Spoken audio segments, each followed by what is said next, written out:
สถานีวิทยุกระจายเสียงแห่งประเทศไทยจังหวัดเชียงใหม่ AM 1476 กิโลเฮิรตซ์สถานีวิทยุภาคภาษาชาติพันธุ์แห่งเดียวในประเทศไทยที่มีความทันสมัยเชื่อถือได้สร้างอัตลักษณ์กลุ่มชาติพันธุ์สู่สากล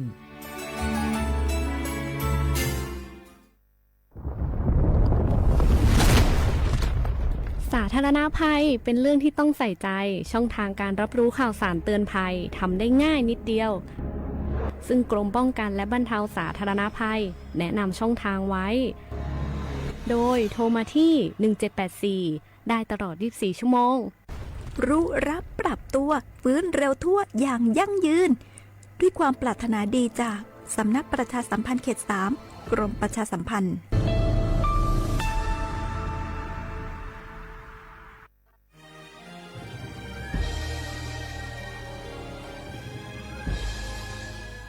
เกิดเป็นคนไทย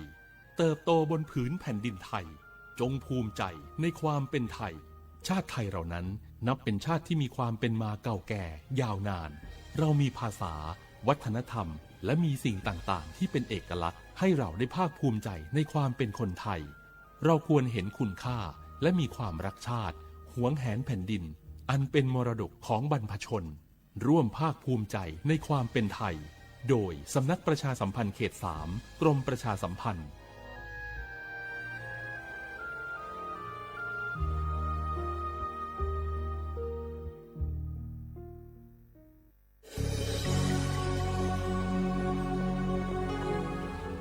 เกิดเป็นคนไทยเติบโตบนผืนแผ่นดินไทยจงภูมิใจในความเป็นไทยชาติไทยเรานั้นนับเป็นชาติที่มีความเป็นมาเก่าแก่ยาวนานเรามีภาษาวัฒนธรรมและมีสิ่งต่างๆที่เป็นเอกลักษณ์ให้เราได้ภาคภูมิใจในความเป็นคนไทยเราควรเห็นคุณค่าและมีความรักชาติหวงแหนแผ่นดินอันเป็นมรดกของบรรพชนร่วมภาคภูมิใจในความเป็นไทยโดยสำนักประชาสัมพันธ์เขต 3 กรมประชาสัมพันธ์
飘飘的，做你是这别记得，嘿，你我路没提走，过过来你不我，是家头我个夫啦，你马口啊啦啦，哈别没得没事家。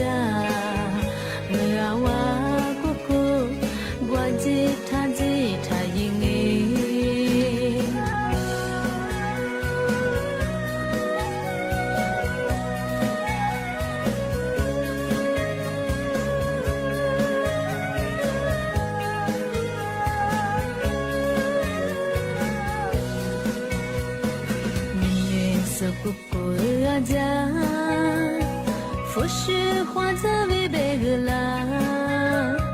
莫是里那诺塔吉，莫提走斯加的扎萨，贝格梅瓦飘飘的，做你是这别记得，嘿，你我路莫提走。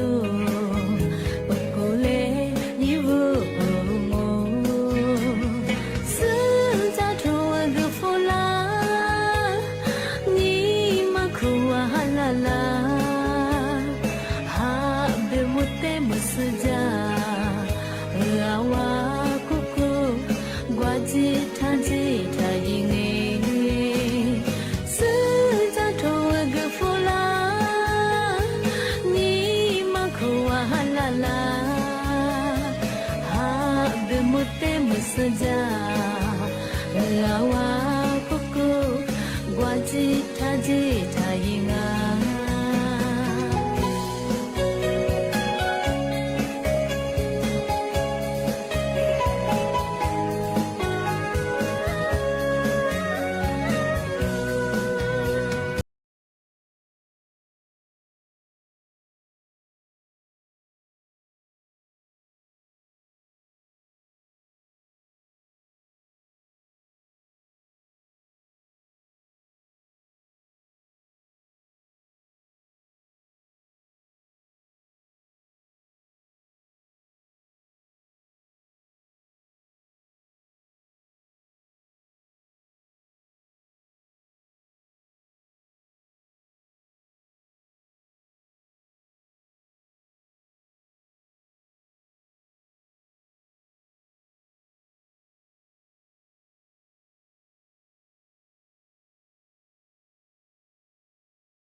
ควานีจีนโม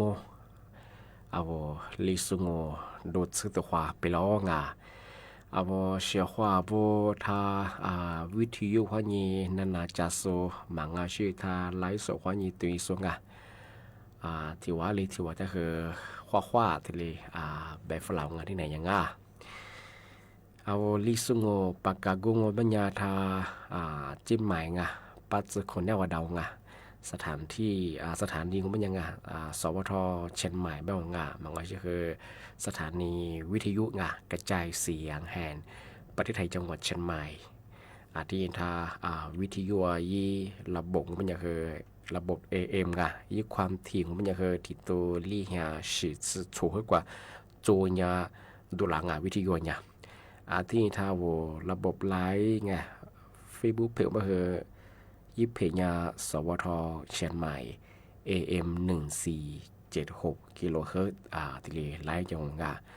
วลิซุงมันจะคือที่ยิมาหนีขวาด้วยนั่นแน่ที่ขวาที่มุลวะที่ขวานั่นแน่ก็คือโฉมโมขวาหนีสิโมที่จุโมที่มุลวะมันจะหนีโมสินาที่ขวาหนีสามโมนาที่ยิขวาหนีนาเนียส์ที่ที่ยิดงทำมาคือแต่มาที่ดีสุดจริงใช่เอาไว้เชื่อเขาร่างนี่เมที่ยิงปัญญา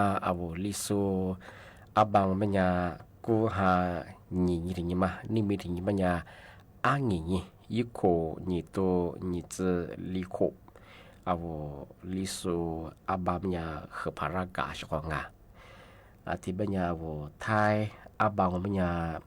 是哈另一点么个，你没听不和那玩意说话不啊？三年不和那错你，玩意不和那人啊？那错你那年不和วันหยุดราชการ说话จะแต่ก็ถือว่าเนี่ยว่าสถานที่หน่วยงานราชการนี่ที่เลยธุระด่วนมาซื้อเป็นยังไง那错你那年不和ปิดทางการยังไงมาโฟชว่าที่หน่วยงานสถานที่ราชการมันยังนาทีนี้ข้อนี้หนังวันเนี่ยเนี่ยแปะมุกเกิดข้อนี้งอมือคือลิโมสามมุกเกิดสเปียงที่มันคือติดกับความว่าซึ่งมันยังที่เลยประกาศร่างอาชีพพูดไปคือก็ละ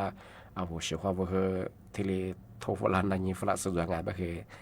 ซึ่งมันไปคือที่เลยแต่งอแจ้งเตือนที่แบบร่างที่นี่ไม่ได้ที่มุลว่าหัวเชื่อว่าปีมายุ่งมือสายไปทาจิ้มหมายเทวผู้ว่าจังหวัดเชียงใหม่คือประกาศแจ้งเตือนเทวเชียควาโวมาทาไม่น้ำปีเคยจะสู้เที่ยวกันแล้วกันจะสู้มันคือจะซื้อจะเมามันคือมีมั่วแถจ่าตาเบอร์เชียงลมไปลึกขึ้นไปว่าสู้พื้นที่โลนักวนจวงบอกว่ายิ่งใหญ่ทีเลยคนหารับเบอร์เชียงมือสั่งปัญญาไม่ยังปัญญาคือมันคือสัญญาเธอไม่น้ำปียังไงยี่ลำดับความสูงมันจะคือจะยังคือลิเมมัดสถิติเดเราบางงานมันคือยี่ขวาติขวาลาเชียงไงยี่วุติขวางมันจะกุลาทินามาเชียงไงอันนี้ก็คือ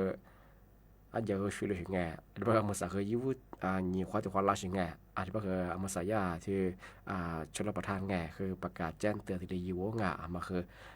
จะแสดงมาคือมั่วแถจ่ารับเชียงไงมือสาบานอำเภอแม่แตงไงแม่แตงคือว่าย่าอาจจะลึกกว่าประเทศจะสู้คือไงว่าถึงตัวคือบางพื้นที่คือเหมือนฮาลีก็ยังอาจจะเยอะมากหลักช่วยฮีกว่าอีกเคยไม่จะสู้คือฮีเฮจำมันฮีเฮตาบุยก็ว่าความเสียหายเบี้ยมันยังคือไปดมดาวช่องไงโอ้อยากขึ้นอยากช่วยดาวช่องไงอาทิตย์นี้อำเภอแม่สายตะปัวคือไงกูหลักคือจะถอดทั่วยงบางคือเทมหาอะไรสัตว์ลิงลิกันเนี่ยคือมันสักเยอะคือตัวคนยังมีหลายแบบไงน้องยาสะพานแม่สายไงตลาดลุนจอยแบบไงว่าสะพานเธอว่าเขตชายแดนพม่าอย่างไงว่าคือเนี่ยจะคืออาทิตย์นี้ที่เรียนตัวคนเราแบบไงบอกว่าจะสู้คือไงมาคืออาทิตย์นี้ฝรั่งจะสู้จะมาคือมั่วเทศราชของไงอาทิตย์นี้ครับยึดข่าวยึดดูคือไงยึดข่าวแต่กับตัวนี้ของไงบางพื้นที่เนี่ยเขาประกาศแจ้งเตือนอย่างแต่มาสู้จริงไงที่นี่คือปีขวามาคือด้วยคือไงว่า ตานเจ้าว่าเยอะหรงอแล้วก็เยอะเฮงอ่ะมาจิกเทเฮอโวเส้นทางไงจากกูลินจะมาคือกุ้นหน้ากุ้มนามาอันจะเจนจะมาคือโวคือยี่คอมหัวแต่กับกูยี่แต่กับที่ก็เขาตัวยังไงแต่ก็ตัวก็คือจากกูกุ้มนามาคือจัวชงไงมาคือยาทีนี้ปากไก่ได้ไงแต่มาคือมาสักจริงใช่ไงอันที่ยังเขาโวเชื่อเขาเนาะว่าจัวบ้าจะสูงโง่เป็นยังไงมาคือยาตียังไม่ใช่ไงมาหาคือพาเลียเป็นยังไงรับประชิกว่าอย่ามางอดินสลายอย่ามาดงอสุดบีอย่ามางอจากกูคือกลุ่มน่าจะกูชื่อแล้วมาคือจัวงามาคือติญาฝาละงอแล้วมันละว่าเยอะชกวางามาคือถึงมาได้ปีมาเจนเตยช่างาที่แบบว่าเป็นยังว่านั่นก็คือว่าเบอร์โทรศัพท์ไงเบอร์ฉุกเฉินมาแต่ถึงมาประกาศให้ร่างงานปีว่าเจ้าจากว่าจะว่าที่เหตุการณ์ที่ประจงเป็นยังไงว่าย่าหน่วยงานล่างนี้ทะเลยืนตัวเชื่อเป็นยังไงว่าเบอร์โทรมาบูธละไงเบอร์โทรแบบไงเบอร์โทรฉุกเฉินไงมาคือจังหวัดเชียงใหม่ไงยี่วุฒิมองก็มันยาคือการไฟฟ้าไงยี่เบอร์มันจะคือ1129ไงมันก็จะคือ053ไง260ไงปีความมึงเครื่องไปเรียกเป็นยังงอตัวสุภาพบิโงเป็นยังตัวลายใจไงจังว่าตัวชอบมาคือจงเป็นยังไงถือย่าหน่วยงานมาคือไม่ใช่ที่ทูฟูยังไงตัวก็ที่จิชิจะคือเข้างามันก็ไม่จะหลักสุดคือตัวชอบมาคืองอมันคือมีเช่นเชสเปียชอบงานมันคือถึงมางานี่มาถึงมาก็คือที่จักกูกว่าชิโซทำหลวงยี่บุตรเป็นยังคือ1586มันก็คือ053904942ปีว่า我这个我这边干这个军那这个去了我我หน่วยงานทุกฝ่ายใช่ป่ะคือร้านนี้这个แต่ดูสุดแต่เดือไปไงแต่ว่าทุกฝ่ายจะงง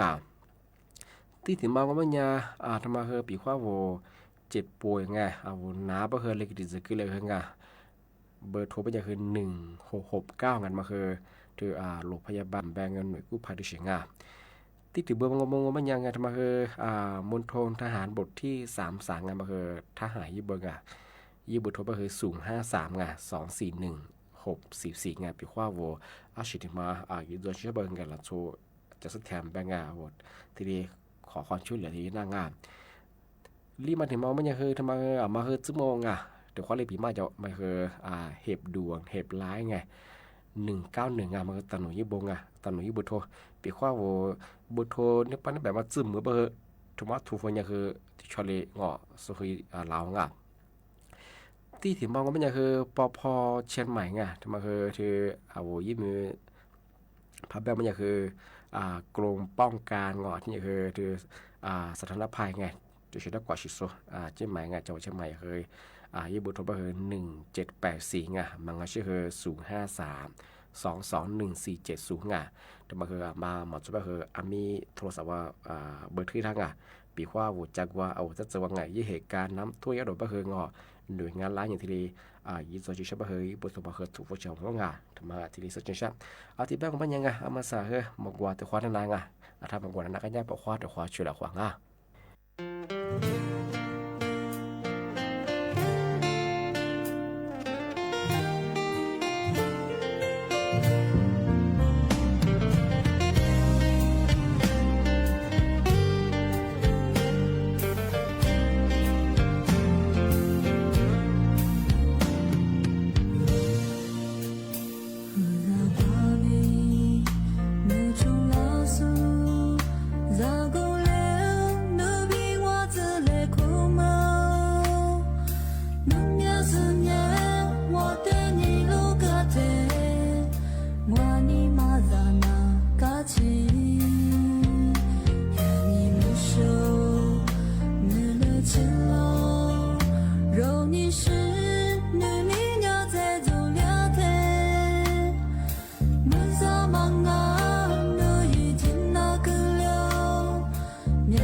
扎比我的努哈加马的，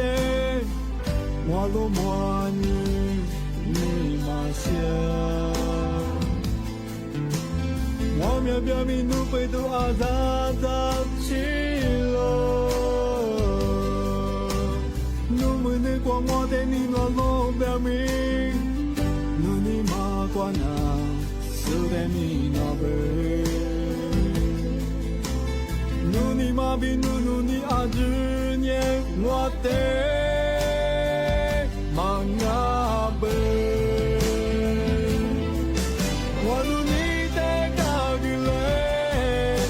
只有在米里更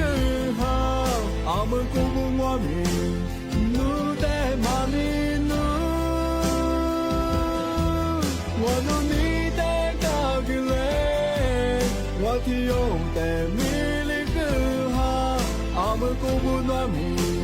我在米两哎。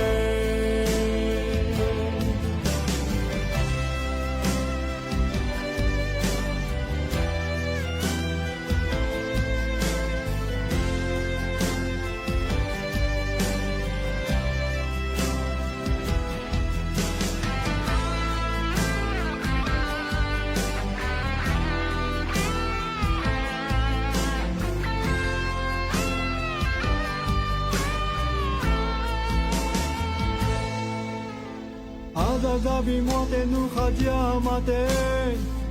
我罗莫你马西。我苗表明努贝都阿扎扎西了，努们的光我的你诺罗表明，努你马关啊，是的你那贝。努尼马比努尼阿只年我的马阿贝，我努尼的高个嘞，我只有在米里更好，阿们姑姑我们努在马里努，我努尼的高个嘞，我只有在米。阿们姑姑那米，我的米两哎，我努你的高个嘞，我只有在米里更好。阿们姑姑我米，努在马里努，我努你的高个嘞，我只有在米里更好。阿们姑姑我米。我的米两哎，阿们姑姑糯米，我的米里土。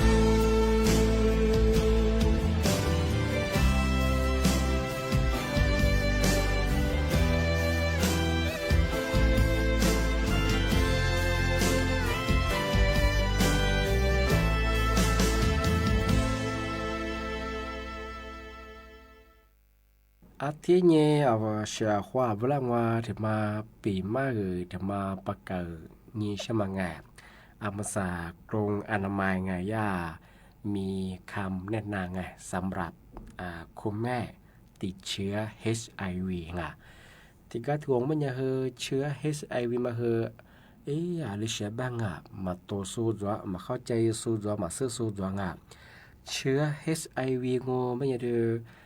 โรคเอดนางเนื้อสู้ที่มาแบ่งงูที่แบ่งงูมันจะจำเมื่อกูเที่ยวมาไงปีว่ากูดูนี่ตัวจงมันจะที่นี่ครับกูดูเชื้อ HIV มาพันหนึ่งแล้วว่าไงมีเฉยๆยิ่งกว่าฝากค้างยังไง12 สัปดาห์ก็ถือว่าไม่ใช่ไงที่เป็นอย่างที่ดีแล้วไปเจ้าหน้าที่ดูแลงอดตัวสุขภาพก็ถือดีเยอะไม่ใช่ไงนี่มาถึงมาโง่เป็นอย่างจากกูเจอจากเมื่อจริงไงนี่ว่ายิ่งปรึกษายังมาไงที่นี่เพื่อตรวจไงจากสิบป้าเจจากเมื่อจริงไงไว้ผลมาเชื้อให้วีมาไงพันธุกรรมให้หลังอะไรหลังมันก็จะทีกับกูเนี่ยเป็นอย่างปีว่า จุป้าจะจะเมื่อเจนอยู่พันเหนือโง่ไม่ยาผลบวบประดับเคยยากคือดูแลหยาดเหมาะสมทีนี้แนะนำอยู่ทีนี้เยอะบ้างงานที่ดูแลเยอะบ้างงานที่ถึงมาโง่ไม่ยาปีขว้างเอาเมื่อก็โดนยิงตัวจงโง่ไม่ยาที่นี่คืออินทพันเหนือแล้วก็เคยยาเน็ตส์กว่าอิชาคือวันยามาอิชาที่เน็ตส์คือข้ามงายาประสิทธิภาพสูงเพราะฉะนั้นเพื่อป้องกันติดเชื้องาว่าโบจัดนี้เราเคยที่คือมันเหนือจะมางานี่มาถึงมาเคยยากว่าอันนี้เจียงอ่ะจัดนี้เราว่ายินนพงกับมาเคยยากทีเดีทบแทงไว้เท่าโบมาเยอะเจียมากระดูเนี่ยว่ายาอันจียากจากกระด้ามงานนพงมาทีเดียเกิดดัวเป็นไงมาคือนานถึง18 เดือนอ่ะทีเดียดูแลเยี่ยมไม่ใช่งานที่ถึงมาโง่ไม่ยาปีขว้างาทานรถไงจันเนี่ยมามีผลตรวจไง HIV ไงเป็นบวกโง่ไม่ยาจะได้รับการดูแลอย่างเหมาะสมไงปีขว้าจันเนี่ยมาจุดนั้นมาปีขว้ายี่คือนาพันหนึ่งเรื่องโง่ไม่ยายากคือทุกทีเดียกว่าเชื้องอดูแลอย่างใกล้ชิดทีเดียความเหมาะสมทีเดียเยอะไม่ใช่งว่ายากกรมอนามัยคือทีเดียแนะนำงานสำหรับคุณแม่ที่ติดเชื้อ HIV งานปีขว้าโวเมื่อที่นาธรรมนึกเรียกง่ายๆเนี่ยจันด้วยพระกูดูอยู่ตัวพอสุภาพคือไงมีเฉยๆจริงๆคือฝากไข่บ้างงานกล่อง12 สัปดาห์ง่ะที่บอกคือยากมองยากเจ้าหน้าที่หมอคือคำนานๆที่ยืนตัวไปถึงงานทำไมคือเข้างะมาคือว่าช่วงที่เราปีมาช่วงงาน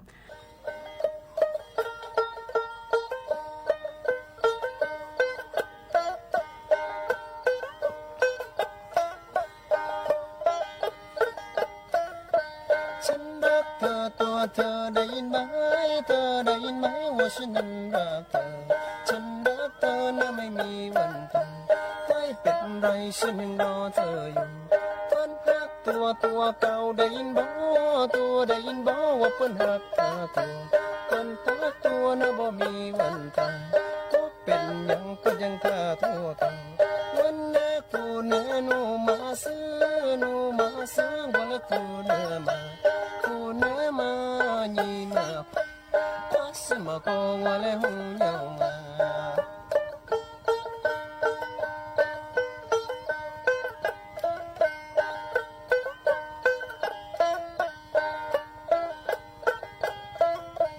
ฉันรักเธอตัวเธอได้ยินไหม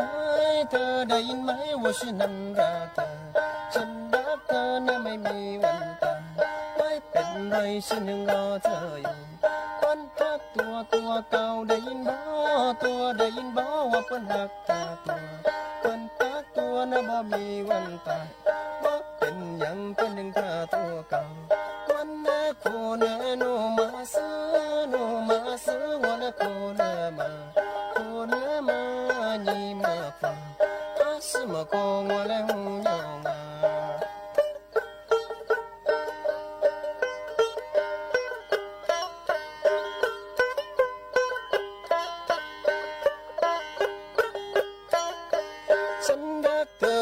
เธอได้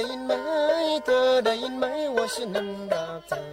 ฉันรักเธอนะไม่มีวันตายไม่เป็นไรฉันยังรอเธออยู่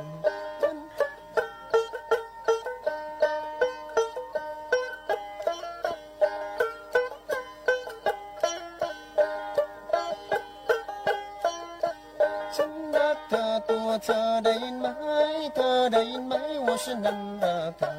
ฉันรักเธอนะไม่มีวันตายไม่เป็นไรฉันยังรอเธออยู่วันนี้คู่เดินหนูมาซื้อวันนี้คู่เดินมาညီมาฟังอาสมะโกงว่าแล้วหูยองงา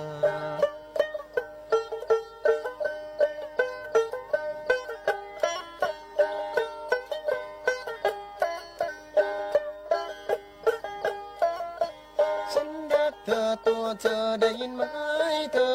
ไหมว่าฉันนั้นรักเธอฉันรักเธอนะไม่มีวันตายไม่เป็นไรฉันยังรอเธออยู่วันนี้คู่เนื้อหนูมาซื้อวันนี้คู่เนื้อมา你嘛的，阿什么讲我来胡鸟啊。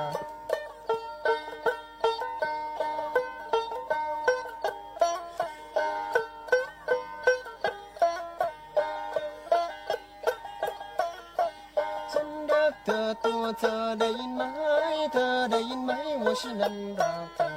ฉันรักเธอนั้นไม่มีวันตายไม่เป็นไรฉันยังรอเธออยู่พัดพักตัวเก่าได้ยินบ่ตัวได้ยินบ่ว่าเพิ่นรักตาตัวเพิ่นพักตัวนั้นบ่มีวันตายเพราะเป็นหยังเพิ่นยังท่าตัวเก่าวันแรกผู้เนื้อหนูมาซื้อวันแรกผู้เนื้อมา mà cô ngồi lên hú nhau à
go pa ti pa yo yin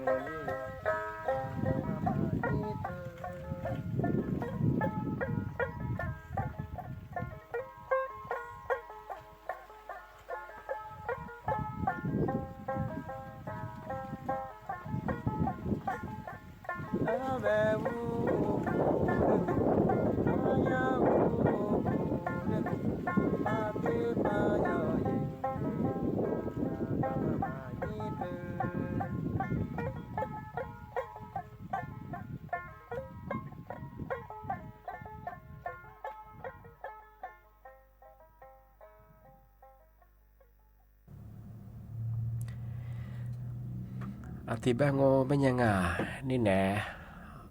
avo lisungo do chama yi vela yu ji ko le jo nga avo she khwa avo nanaso tiwa li tiwa de he akbomo nala he zo shi za ma phu za shi za khwa ga mya wa jinga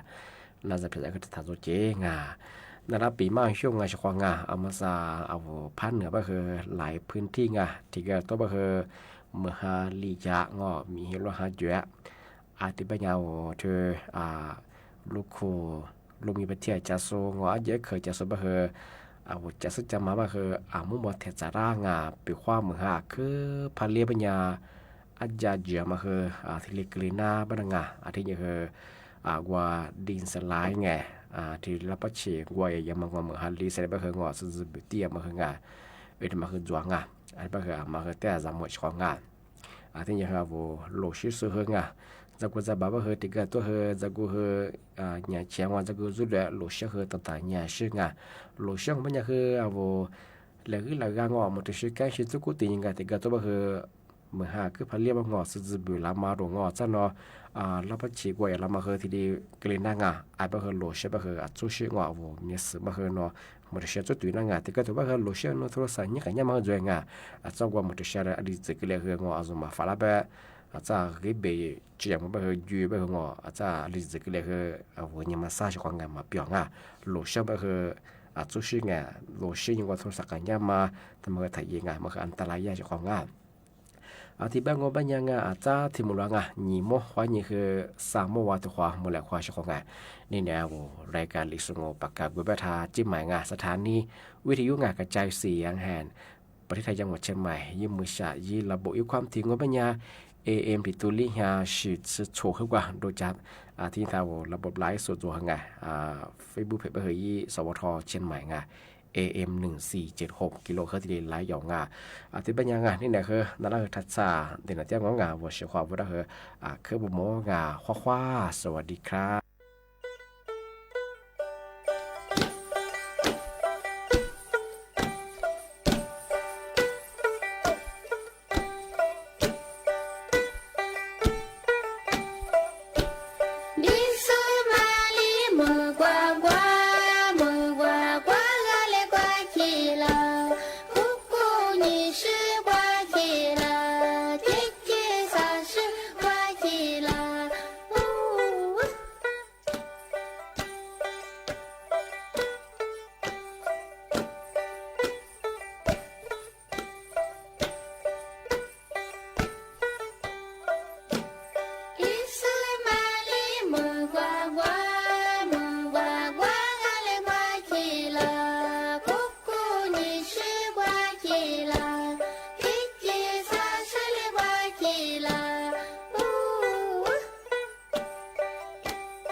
านีวิทยุกระจายเสียงแห่งประเทศไทยต่อไปเสนอข่าวซึ่งมีหัวข้อข่าวดังนี้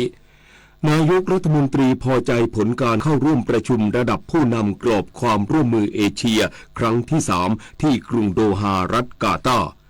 กระทรวงคมนาคมจัดตั้งคณะกรรมการตรวจสอบหาสาเหตุของการเกิดอุบัติเหตุเพลิงไหม้รถบัสทัศนศึกษารู้ผลภายใน15 วัน